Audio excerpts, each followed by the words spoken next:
Hello YouTube, today we do a very special video how to actually climb in League of Legends, also with nice inputs on real life.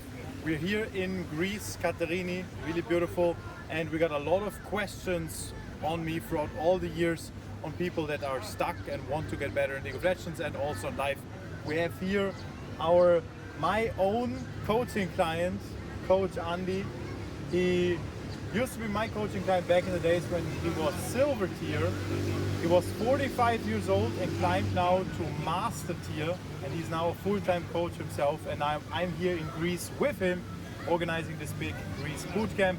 And we had the idea that we collected all the questions you guys had over the years, and we basically made like a podcast style. You can watch this while you drive a car, while you relax, whatever, and it's simply a conversation on how to get better in League and in life. Thanks, Sinerias, for introducing me and having the opportunity to speak to you and asking all of these questions. I always was eager to ask you myself. So, I mean, some of them I asked you already, but some are really, really interesting. So, let's get started. There will be surely some viewers who don't know you yet, especially the new viewers come. Who's Sinerias? Let's start with the obvious one. I'm a full-time streamer and coach. My goal is to help junglers, help League of Legends players get better, not only in League of Legends but also with my mentality IRL.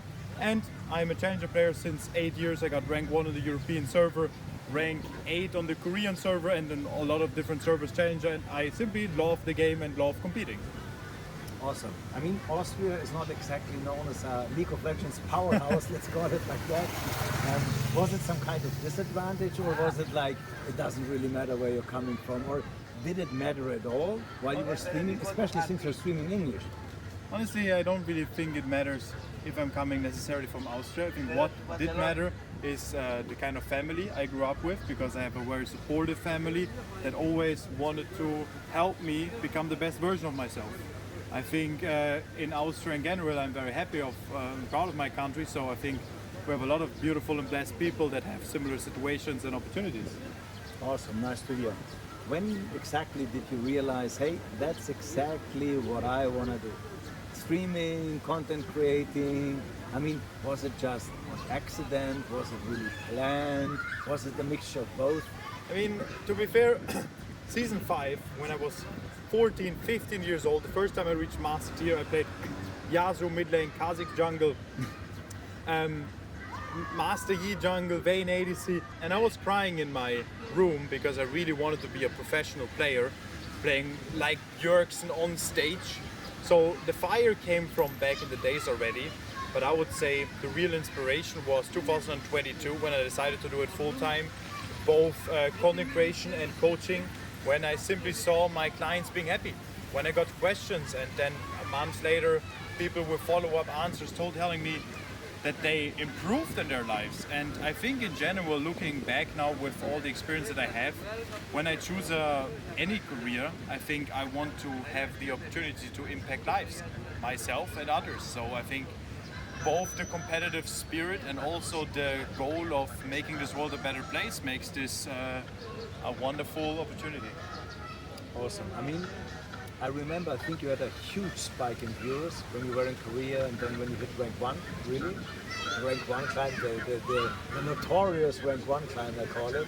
And everyone was like, okay, he's Master Yi, and I mean, your sub-sound was the same. And if it's Sinerias, the game is lost. I mean, everyone knows that sub-sound, honestly. So that's really amazing. I mean, coming from that perspective, what did it mean to yourself the moment you hit rank 1? This huge achievement. For me, it was simply this big fire inside me. Reaching the goal was just a fantastic emotion. I think it's more that anything is possible. You can reach your goals, even if people think it's not possible. Of course, that's not generally speaking the case. Of course, sometimes you have goals that you cannot reach, but you can go for it. And very often, what we believe is not possible is actually possible. Take us a little bit through the rank 1 line, a little bit in retrospective when you think about it. What do you think? How many days did it take? How many games did it take? What was the mental state? Was it like really all high, up and downs? How did it feel like? I think overall the entire rank 1 climb was more like 10 years. because every day I played League of Legends, and I played League of Legends in the mindset of getting better, is pursuing on the big goal. Even if I wasn't seeing it in the first place, it was already working me towards that goal.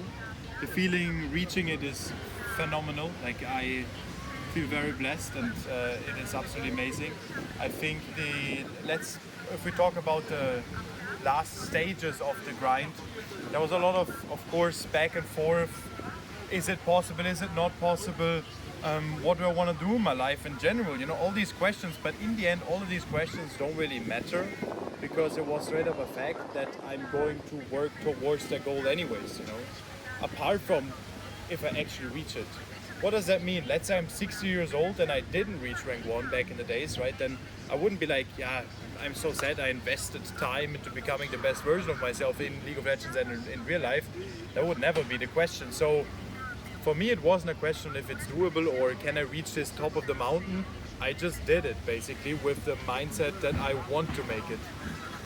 I like that about your attitude. It's really crazy. I just wanted to do it and I just did it. That sounds really like an Austrian mentality here, if I think about it. It gets close to Arnold Schwarzenegger. Yeah, Yes, exactly. that's true. That's very close actually.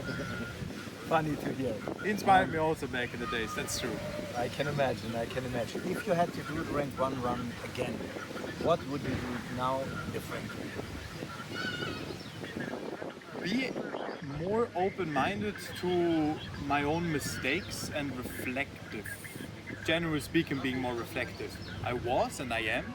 I was sometimes 12-0 or 12-1, and my bot time was 0-20, and I still blamed this one there for me.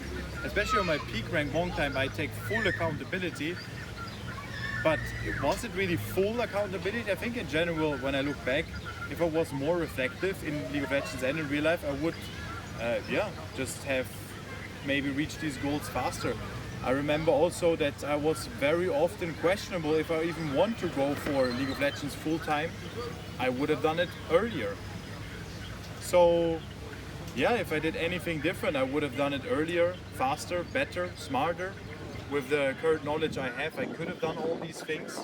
I'm also not really regretful in any way, because I just was the man who I am now. But if it inspires you guys, I would always recommend to don't really be judgeful to yourself. Be more like, just do it better now. While we're at it, did you have any losing streaks during that time? Oh, sure. Of course. And mental breakdowns, blood, sweat and tears. It's not an easy path. It's not something like, yo guys, I'm so cool or something and anything like that. Actually, I cried. I was full of pain. I didn't know where to go, but I think that in the end makes us stronger. I would never be the person I am if I wasn't capable of going through these rough times, and that also makes me strong right now in a lot of areas in life. Let's stay a little bit with that. So practical advice maybe for your students and viewers here. Those losing streaks, and I mean we all have them, and not in the league but in life too. How do you handle them? I think it's in the end accepting that there's variance. That means a random factor, there's luck as well. Sometimes you're just unfortunate for a streak, and that's okay.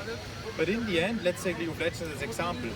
If I play now in Gold Elo, the expected value I should get is always winning, let's say 98% of all games I play. Let's say I have a 20 games losing streak in Gold. Okay, that's almost impossible. That's basically impossible. But it could be happening if you have 2,000 challenger players throughout the course of 10 years and all of them playing Gold. Maybe one of them has a 20 games lose streak. What I mean by that is things can always happen. But what if I play another 20 games after that? I'm not gonna lose them. My point being is that if you're a good player, if you're a good human being, if you're a strong human being, if you improve on the things, of course you can have unfortunate streaks. Apart from that, it's almost impossible that you will long-term not perform. So my thought on this is, even if I go for rank 1 climbs right now and I have very bad streaks over and over again, then I just queue up again and do it better now, and maybe I'm more lucky. But you're not gonna be unlucky forever, and if you are, maybe it is unlucky, maybe you just don't perform that well. So again, accountability, you can focus on becoming better, because none of us is perfect. I do a lot of mistakes in League of Legends. I can become better myself. I also blame, like if you see my streams, and there's often times where I blame my teammates. That is also not perfect. I can do a lot of things better, you know? And I think if we focus on the things we can do better, we give ourselves a lot of room to becoming an even better human being. Absolutely, well said.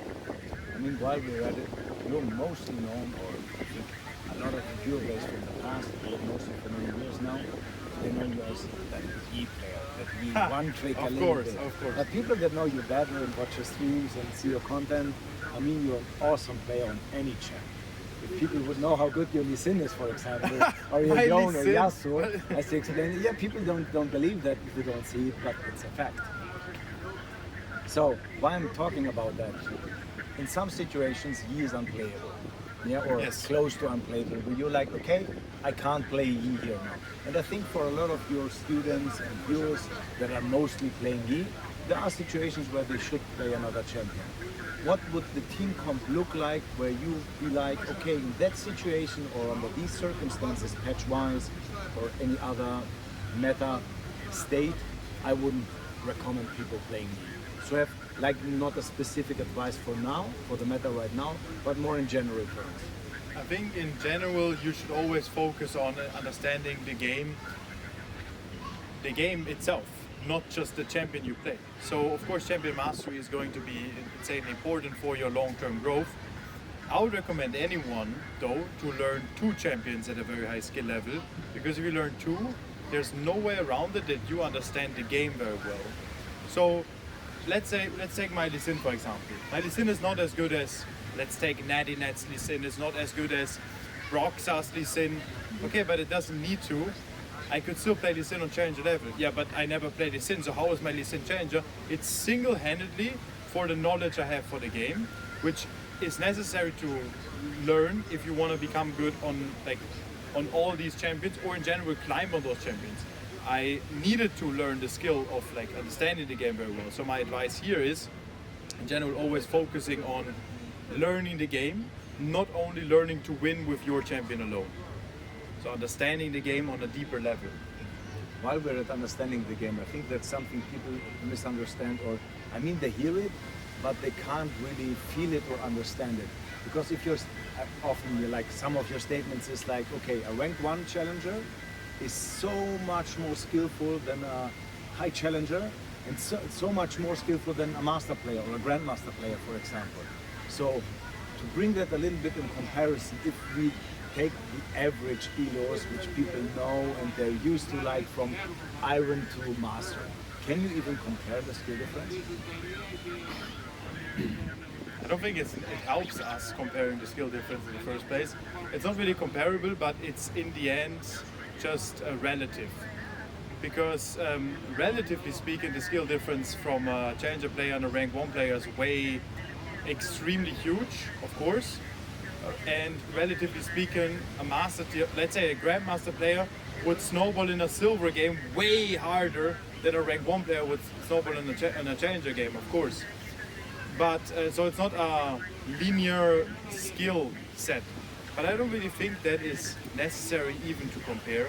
I think generally speaking, we should ask the question, okay, how do I become to the next level? Because after all, if you just look at, I mean, how do I say this properly? Like getting to rank 1 skill level is, yeah, I don't really know how to say it. It's really difficult, but it's hard to explain the difference in skill from challenger and rank 1, comparing it with other elos, because I don't really know how I can compare. But it's huge. Yes, I think it's huge. It's a big difference. Yeah, it's just a very big difference, but I can't really bring it into because it's like the game is completely different at that yes, level. The game is completely different, and it's also hard to explain it, because when you explain the certain situations, there's a lot of things when an Emerald player will look at, will simply not understand it, and he will judge something even though it's not true at all, because there's a little more things we need to consider. Got it. Cool. Thanks for that. So I would say it's more like a pyramid scheme, that when you have when you are the top 0.0%, it's extremely difficult to get to the furthest 0.000%, and relatively speaking, the skill difference is larger than when you compare the 0.1% with the 0.01%. And it's way more difficult to get from this top of the mountain to the very top of the mountain. But in terms of snowball effect, of course, a Grandmaster player would snowball harder in a Platinum or Gold in a lobby than a Rank 1 player would snowball in a Challenger lobby. That doesn't take away the fact that a Challenger player would struggle extremely hard practicing until he's Rank 1 in comparison to a Platinum player practicing to get to Grandmaster. Awesome. It sounds like a lot of work. While we're at it, your work ethics, I mean, you talked about it at the beginning, and I think that's a little bit Austrian too, and obviously a little bit family dependent, as you explained. But I think people are really, really eager to understand, what does a typical day look like for you? Like streaming, rank playing, coaching, sleeping, Do you mean now mainly League of Legends dependent, or generally speaking? Generally speaking, because it all overflows a little bit, doesn't it, for you? Yeah, it's a lot of things. Of course, I do my physical training, which is very important for my mental state and my well-being. So I always have these trainings in the morning every second day. I will be doing a lot of YouTube management, and Twitch streaming will be around 30 hours a week. Then we have the YouTube planning around 10-20 hours a week, and I basically do coaching every single day. So I will for sure do like 1 to 2 hours of coaching per day, and everything together will surely add up to 50 hours of League of Legends per week. And sometimes I play more, so I can go up to 60 or 70 hours of League of Legends per week, which is really difficult, of course, but doable because I really enjoy helping people and I really enjoy competing and showing that I can be even better, because now I got to the very top, and I want to just see how far that fire can go up. Awesome. What's the hardest part about being a content creator no one talks about? What would you say? I think it's two things. First of all, the mental position you are in, nobody will really understand. They always expect the best of you. Like, they will never be like, okay, he just has a rough time right now. They're more like instantly judgeful from they see on that very moment, because they don't see what happened in the days, weeks, months. They just see, in this hour you're not as happy. Why? And it's not like an instant answer, or you are happy for like weeks and people instantly judge you as happy, even though you're not happy all the time, even though it looks like it, right? And the second, I think, is generally speaking the reoccurrence of questions and mistakes from clients. So if you want to get better, the biggest advice is know that what holds you back the most is most likely one big habit mistake you repeatedly do in your League of Legends gameplay. That's the biggest mistake, most likely for almost all my clients. They have one or two things where they always repeat the same way. And for a content creator, what is rough is the reoccurring question. What is the best item for Master E? You get that question every day, 10 minutes, every 10 minutes. And the problem with that is the lack of learning curve, because the bright internet doesn't have a learning curve. Because of course I'm not responding in a mean way. I know this is the life of a streamer content creator. So if they ask a question, I will answer it. 10 minutes later, the next guy comes who doesn't know that the question got answered. So he asks the same question because he just wants to know the answer, which is completely fine and fair, right? But think about it this way, that also from a way that they play, they do the same mistake, and then the next guy does a different mistake or the same mistake, but this mistake will also reoccur all the time. Understandable, yeah. So often when I coach, that's also, by the way, just a side reason why I did my main course, is because the people that I coach often do the same mistake. So I explain it like 10 minutes, 20 minutes what they need to do differently. Next coaching client, I basically repeat myself, which is understandable, but that is something you can improve on. Being aware, okay, wait a second, what could be the habits in my game? If I compare it with a challenger player in their performance, what does he do different? Not only me, in general, all challenger junglers, you can just constantly compare it with your gameplay and on anything. By the way, there could be the clear, there could be the ganking style, there could be the way you fight in the late game, how you play for objectives, when you communicate with your team, how you play with your team. And I never understand how people constantly talk to get better and want to get better, but that they don't look like, I have coaching clients and then I look at their games and I'm instantly like, wait, they don't even play the clear properly. And I'm like, if you care about getting better, the first thing I would do, why we are talking about this, is go practice tool, practice the clear. Because if you clear better than the enemy jungler, you are already out competing the enemy jungler. You are already winning. So you're already getting better. Why do I need to complain, explain how to play the clear, right? And I say this in a very positive way because now you can do this before you get any coaching, before you like review so many videos. Practice the clear. Look at habit pattern differences in gameplay from a good player and from you. Very good advice. Thanks for that. I think the people will appreciate it. Negative comments. I think they're occurring sometimes. Sometimes some people ranting. Of course. How do you deal with that? Sometimes I, of course, get rage baited. Everyone does. Everyone does. In general, it's the same way as if anything in life. It is, I'm happy with myself. I'm thankful for everything I have in my life.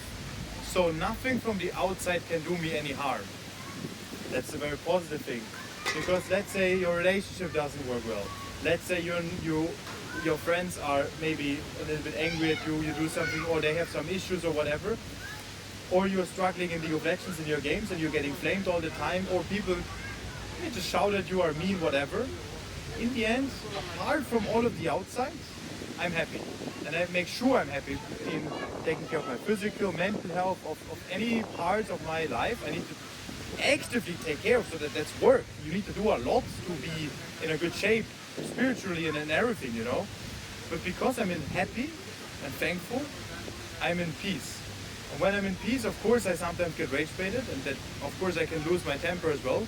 But overall, the long-term human I am is calm, collected, thought through, and doesn't really mind it. So I think if you struggle with negative comments, it often is that issue that you don't have the peace within you, right? And then I highly suggest you work on yourself. Go to the gym, read books in terms of how you get strong spiritually, mentally, and now that's something you just do and that's easy. No, it's hard and you need to consistently do it, but it will get easier and you will get happier and you will be a positive influence. A lot of the viewers will watch me, of course, they want to reach higher rank, they want to become one day challenger, rank 1, whatever their dream is, but some of them would also want to become a streamer, a content creator themselves. So what recommendation would you give someone who wanted to start streaming? What should you focus on? For streaming in general, you need to do something extraordinary well. Of course, your personality can be amazing, right? But in the end, what reason does anybody have to watch you? They want to get some value. When I explain to you how to get better in League of Legends all the time, that is a value that I can offer for you. If I was just talking about life, of course it could be interesting, but why should anybody click on the video or watch me? Like, who am I even, you know? But if I already am capable of telling you how to clear properly, now I already am in the position of giving you some value, because that is valuable. No matter if you like me or not, if you agree, if you don't like my personality or anything, you already know how to clear better, so you got something out of it. That means if you want to be a streamer, you need to have something to give. That could be you are an insanely good League of Legends player, you are simply entertaining extremely well, but often that comes in addition to, let's say, being a good League of Legends player. And you need to be able to give wisdom. Maybe, let's say you are 70 years old, right? Now you can already teach the younger generation if you're very wise. What do you have which others don't? Because every one of us has something where they're like the top 0% of being the best in the world. Now you can share that with others. For example, Andy, in the fitness world, he is top 0% of the strongest. He coached me in fitness as well. And so he already, even if he's not interesting, let's say he's bad at League, he's not a cool guy, even though he is all of this, of course, then people would still have a reason to watch him because they can learn something from him, even if they don't like him. Nice, thank you. Thank you for the shout out. Of course. Cool. While we're at it, to make it like a closing statement, the classical scenarios, as you said, same questions arise, same stuff comes up. Let's give back to the community, like Arnold says. I want to give back. I mean, I'm taking that Austrian mentality thing now here a little bit. Who's the best jungler in the game right now? You mean best jungler in the entire world? The champion. The champion? Yeah. Probably Graves. Probably Graves, currently, yeah. He Sounds is reasonable. Z tier in higher elo because of his damage output, and nothing matches with that, so he outscales everything. Play properly, position properly, building your E-stacks properly, knowing when to fight with your teammates and junglers, clear speed wise, objective control wise, nobody matches. So it's very simple for high MMR. The question is just why is it not the rank 1 player than Graves player? Simple, because all the high elo players together are just not that good on Graves. I myself play very good Graves, right? But I'm not as good on Graves as I am with Master Yi or Velvet. So even though Graves is better than Master Yi or Velvet, it makes more sense that I pick Master Yi or Velvet because I'm better at those champions, right? We have very good Graves players, but there are only a few. So now I gotta practice Graves, so we wanna be climbing high elo, right? I understand the game well, so now I have an opportunity to, for example, climbing higher by picking up Graves maybe. Understandable. Who's the most overrated champion in solo queue right now? Most overrated? Let me think. Probably Riven. Riven. Oh. Riven is very broken. She is broken, indeed. But she's extremely overrated. I don't know anyone who doesn't say Riven is extremely broken. She is broken, yes, but not that broken, which means that you need to play extremely well. She does have weakness. She can be slow. And I also can't believe I'm actually saying this right now because I'm a big Riven hater. But if I think about one champion that is like overrated, I just know many champions that are underrated, like Kiana, for example. Oh yeah, oh yeah. She's very underrated. Or Rek'Sai, also Giga broken champion, very underrated right now. While we're at it, smurfing, acceptable or not? Not acceptable, but what is also not acceptable, putting yourself in a victim position, saying you cannot climb because of all these smurfs ruining your games. I think in general, it should be punished, in a sense that, especially at too high smurfing range. That means if it's like 1,000, 2,000, 3,000 LP lower MMR than their main account, like when I go on a gold account, that is not acceptable. It's fine if I get banned, you know. Kirei got banned playing his Graves arc. I think that's completely valid. He even said himself, justifiable, understandable. I think that's okay. I think though, again, from the position of accountability, if you want to get better, you could also have a Smurf on your team. Number one. You could also, if you play 100 games of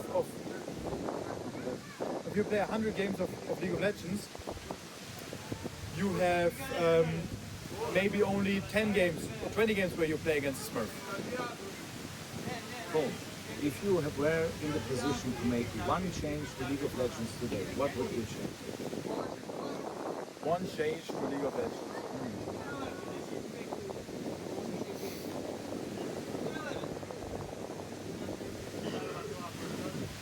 I would make, I think League of Legends is a very good state right now. The only thing I dislike is that not every champion is pickable. And there was a state where every champion was more viable, but there are just some champions that are straight up weaker than others, and some assassins being better. When I make a jungle tier list, very often, and we are comparing Brand with Zyra or with Katos, all these three champions have the same strengths. They have a fast full clear, and they have good objective control. Okay, but one of them is just better. So you should never pick the others, because they're the same. I think that's generally speaking something I dislike. I like the diversity of the game when every champion is viable. So if you prefer Brand, you need to have something where you have a reason not to just pick Zyra if Zyra was more in the meta, you know? Like, so now Zyra's in the meta, you see Zyra every game and you never see Brand. And I think this is just not the way how it should be. So one change would be more champion possibilities and also itemizations. Who's the best player in your opinion currently in solo? In the entire world? In the entire world, it's probably Bloody. And in the US? Bloody, because it's US. No, let me think. In the entire world, I think there are Korean players there. Some of them are better. I do have to say. I don't remember all the names right now, but I would say there's like, if I make a tier list of the best players, we have first 2 Korean players, then we have Vladi and probably 2-3 more European players, and then we have again a lot of Korean players. Yeah, that's what I would make a tier list of. I don't even like saying bloody because he's pretty toxic in solo queue, which I think is sad because I like him. But when I saw he's like always like getting offended and he's typing so much, that's actually disliking. But I also consider that he plays so many champions at good levels. So yeah, it's simple. Makes sense. So last but not least, what would you recommend your community? What's like the number one tip you give your viewers? Be very reflective in League of Legends and in real life. That means, trust me included, we do a lot of mistakes and we can improve on a lot of things. And when we're open-minded, listening to what others critique on us, and we just try to analyze it, you become wise way faster in comparison to your age. Very wisely said. Closing statement from Sinerias to the community? Enjoy climbing and thank you so much for watching. Thanks for having me here. Goodbye. Appreciate it. Thank you for being here.